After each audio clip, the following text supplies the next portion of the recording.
庸常主，我知道，毫无灵气。常常能做主是最有灵气的，主嘛，主人的主是吗？对。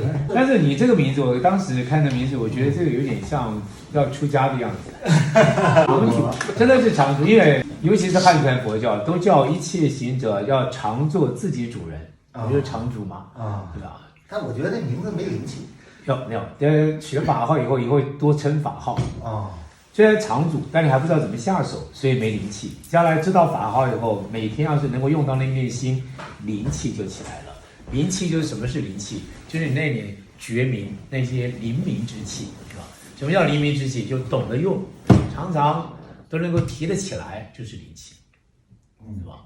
其实世间一般人也是一样，讲他在生命之中、生活之中，有很多阅历会有他的方向，他常常提得起来，你会发现他所面对的环境，或者他常提起来那个声音，在对他来说，他就自然而然就比别人更能深入，自然而然就比别人更能懂。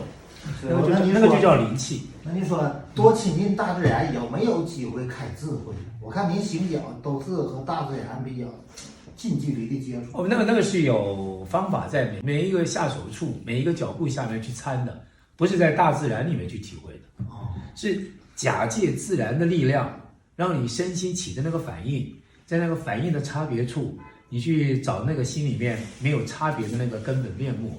那叫亲近大自然。谢谢师傅啊。是。